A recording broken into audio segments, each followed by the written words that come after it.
और US Iran war से global economy में गिरावट, बांग्लादेश में टेक्सटाइल्स प्रोडक्शन बढ़ा है, भारत में दोपहिया वाहनों की बिक्री में तेजी।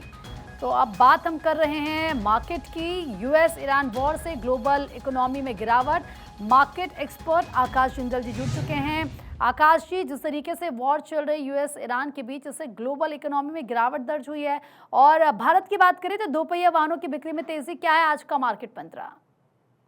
देखिए, जहाँ तक इकोनॉमी की बात है, ग्लोबल इकोनॉमी मैं टोटली आपको एंडोर्स करता हूँ, तकलीफ में है, दिक्कत में है, स्लो डाउन ही नहीं, रिसेशन में जाने की संभावना है, क्योंकि यूएस ईरान के बीच में जो डेवलपमेंट्स हैं, वो कहीं भी कम्फर्ट नहीं है। रशिया यूक्रेन वॉर तो चल ही रही है, अब तो महीनों से नहीं, सालों से चल रही है, उसका इम्पैक्ट तो है ही है।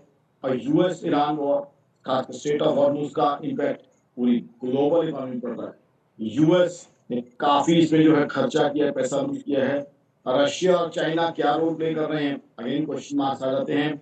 और ईरान जिस तरीके से अभी भी जो ईरान की अप्रोच है, वो कहीं ना कहीं प्रश्न चिन्ह खड़े कर रही है कि अब ग्लोबल इकोनॉमी का क्या होगा, क्योंकि ये वॉर जो है लगातार प्रोलॉन्ग होती जा रही है। और एक चीज मैं बता दूं, मेरी ऑर्गेनाइजेशन आकाश डॉट इन और मेरा आकाश का मानना है, अगर ये वॉर आज भी हाइपोथेटिकली खत्म हो जाती है, तब भी आप देखें रिफाइनिंग फैसिलिटीज को इंसर्ट करने में, ऑयल सप्लाई फैसिलिटीज को रीसेट करने में जी। कम से कम 1.5 साल का वक्त यहाँ से चाहिए होगा, क्योंकि चीजें बर्बाद करना बहुत आसान होता है, ठीक है। लेकिन बर्बाद की चीज को रिक्रिएट करने में बहुत समय लगता है, एफर्ट लगता है, ठीक है। टेक्नोलॉजी लगती है, पैसा लगता है।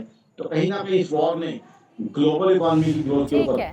बहुत बड़े क्वेश्चन मार्क फेस कर दिए हैं। ओके। इसके बारे में ठीक है सर, बहुत बहुत शुक्रिया अपनी राय हमारे साथ शेयर करने के लिए।